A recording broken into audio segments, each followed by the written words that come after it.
अपने देश में अब तक 15 प्रधानमंत्री हुए हैं। इनमें कोई एक बार तो कोई 2 बार बने हैं। उनके प्रधानमंत्री बनने में उस समय की राजनीतिक परिस्थितियों का भी अहम रोल रहा है। लेकिन ग्रहों की चाल और जन्म कुंडलियों के भी असर को ज्योतिष उतनी ही प्रमुखता से मानते हैं। ज्योतिषों की माने तो जन्म कुंडली की वजह से ही राजनीतिक परिस्थितियां भी बनती है।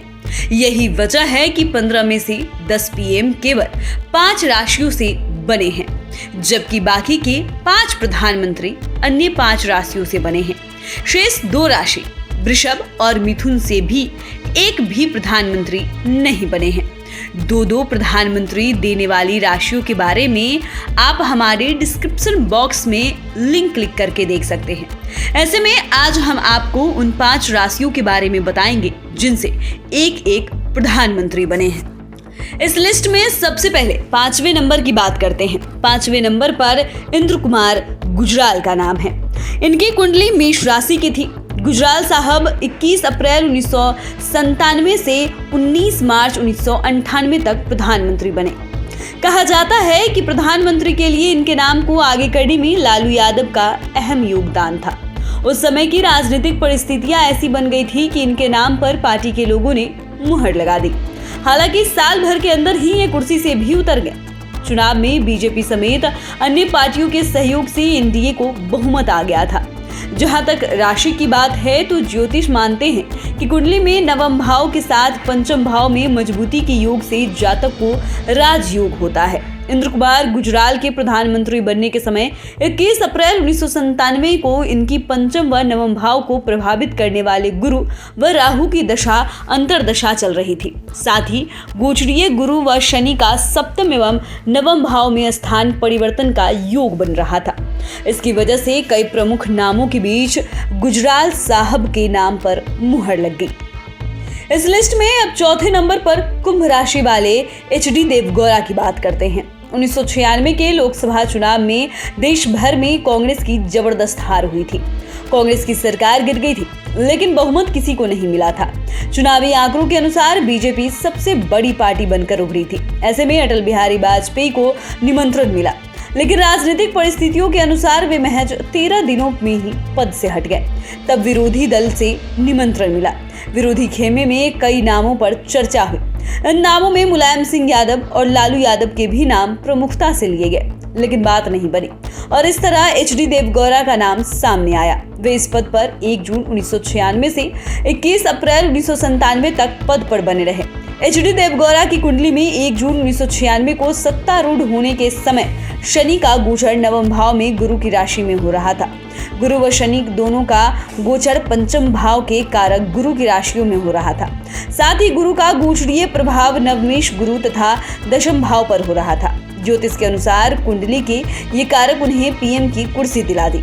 इस लिस्ट में तीसरे नंबर पर धनु राशि वाले गुलजारी लाल नंदा का नाम है। वैसे तो गुलजारी लाल नंदा 2 बार प्रधानमंत्री की कुर्सी पर पहुंचे, लेकिन दोनों ही बार वे महज 13 दिनों के लिए ही बने थे। संयोग ऐसा कि पहली बार वे तत्कालीन प्रधानमंत्री पंडित नेहरू के निधन के बाद 27 मई 1964 को बने थे और उन्होंने 9 जून 1964 को इस्तीफा दे दिया। इसी तरह दूसरी बार वे तत्कालीन प्रधानमंत्री लाल बहादुर शास्त्री के निधन के बाद 11 जनवरी 1966 को बने थे। इस बार भी 13 दिनों के बाद यानी 24 जनवरी 1966 को पद से हट गए। ये ऐसे प्रधानमंत्री रहे कि लाल किला से झंडा नहीं फहरा सके। गुलजारी लाल नंदा की कुंडली में सत्ता प्राप्ति के समय 27 मई 1964 को गुरु में मंगल की दशा चल रही थी। भागेश गुरु की दशम भाव पर दृष्टि है तथा अंतर्दशा स्वामी मंगल भी लग्नेश होकर लग्नस्थ था। ये दोनों दशाएं काफी शुभ थी। गुरु और शनि का संयुक्त गोचरीय प्रभाव पंचम भाव पर पड़ रहा था। ये केवल 13 दिन तक प्रधानमंत्री के पद पर रहे। दूसरी बार 11 जनवरी 1966 को ये फिर से 13 दिन के लिए प्रधानमंत्री बने और उस समय भी नवम व दशम भाव को प्रभावित करने वाले ग्रहों की दशा चल रही थी, जो राजयोग के लिए काफी मजबूत थी। पीवी नरसिम्हा राव मीन राशि से आते हैं। इस लिस्ट में ये दूसरे नंबर पर है। नरसिम्हा राव काफी विद्वान व्यक्ति थे। वे कई भाषाओं के ज्ञाता थे और वे अपनी उम्र के अंतिम पहर में प्रधानमंत्री बने थे। दरअसल 1991 में राजीव गांधी की चुनाव प्रचार के दौरान हत्या कर दी गई थी। हालांकि हत्या के बाद हुई वोटिंग में कांग्रेस को सहानुभूति वोट का फायदा मिला। यदि राजीव जिंदा रहते तो बेशक वही प्रधानमंत्री बनते। ऐसे में पार्टी ने पीवी नरसिम्हा राव पर भरोसा किया। इस तरह नरसिम्हा राव 21 जून 1991 को पीएम पद की शपथ ली और उन्होंने अपना कार्यकाल पूरा किया। पीवी नरसिम्हा राव की जन्मपत्री में 21 जून 1991 को सत्ता प्राप्ति के समय पंचम व सप्तम भाव पर शनि व गुरु का संयुक्त गोचरीय प्रभाव था। महादशा दशम भाव में बैठे ग्रह की चाल रही थी, जो सत्ता सुख का योग दे रहा था। दरअसल पंचम भाव को राजयोग कारक माना जाता है तथा जीवन में आशातीत सफलता के लिए इस भाव का सशक्त एवं समृद्ध होना अपेक्षित है। वहीं यही पंचम भाव नरसिम्हा राव की कुंडली में मजबूत थी। अब पहले नंबर पर बात करते हैं इंदिरा गांधी। इनकी जन्म कुंडली मकर राशि की है। ये पहली बार 1966 से 1977 तक लगातार रही। 1977 में इमरजेंसी लगाने की वजह से जबरदस्त हार का सामना करना पड़ा था। दोबारा ये 1980 में सत्ता में लौटी थी, लेकिन कार्यकाल पूरा करने से पहले ही इनकी हत्या कर दी गई थी। ये अपने समय में आयरन लेडी के नाम से फेमस थी। उस दौर में कहा जाता है कि इंडिया इज इंदिरा और इंदिरा इज इंडिया, लेकिन जहां तक कुंडली और ग्रहों की चाल की बात है तो वो इनके फेवर में थे।